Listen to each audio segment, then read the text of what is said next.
lesson, we're going to look at special cases or special solutions to equations. And I want to make sure that you can tell me how do you identify special solutions of an equation. Okay, so we know that equations can have one solution. Okay, we'll look at other equations later on in the year that can have multiple solutions. But so far we've only looked at equations that have one solution. But sometimes when we are solving equations, we can have other possibilities. We can have something called no solution, and that means that there is no number that we could plug in for the variable that would make the equation true. Okay?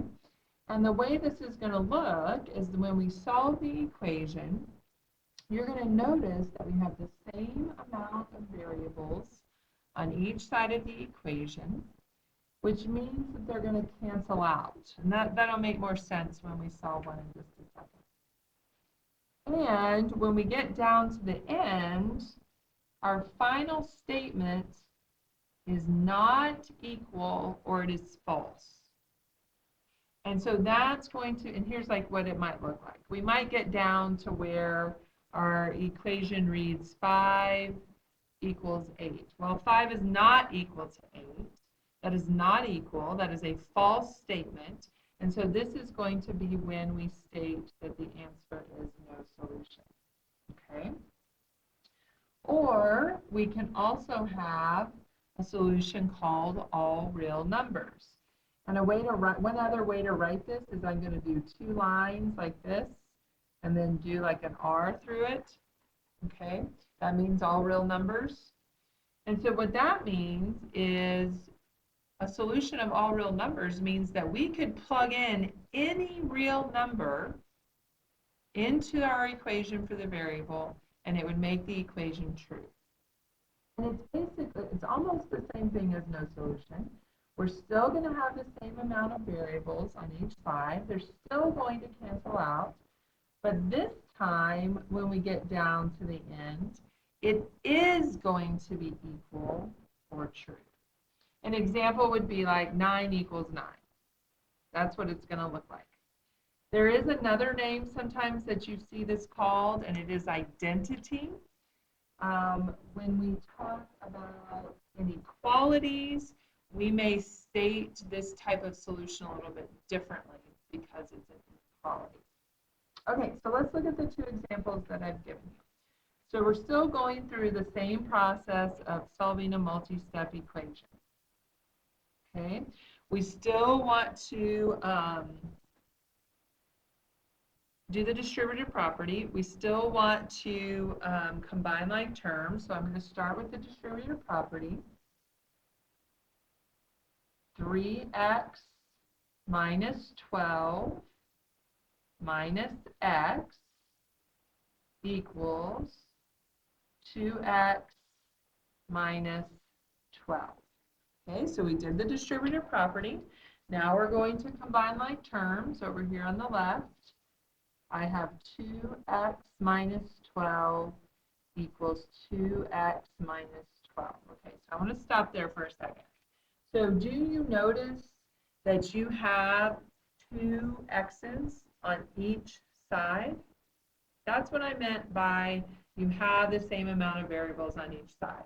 Now, you may not realize that at this point, and that's okay, although I hope that you're going to start seeing that. So the next step, we're going to move our variables to the same side. And look what happens here. 2x minus 2x is 0. That cancels out. And I'm just left with negative 12. And then the same thing happens on the right side. 2x minus 2x is 0. And so all I have left on each side is negative 12 and negative 12.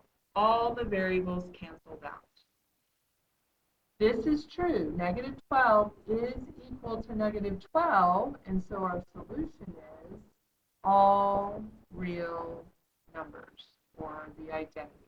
You can use this symbol as well. That is our solution. We could take any number, plug it in for x, and both sides of the equation would be equal. Okay, let's look at the next one. Okay, so again, I'm going to start by doing the distributive property. 4x stays 4x, but here I'm going to distribute the negative 2, so this is negative 2 plus 2x. Okay, over here on the right, 6x minus 4. Okay, let's combine our like terms. 4x plus 2x is 6x. So again, now that I've got this down to 2 terms on each side, do you notice that they have 6x and 6x? Like it's the same amount of variables. So now, when I try to move my variables to the same side, what happens?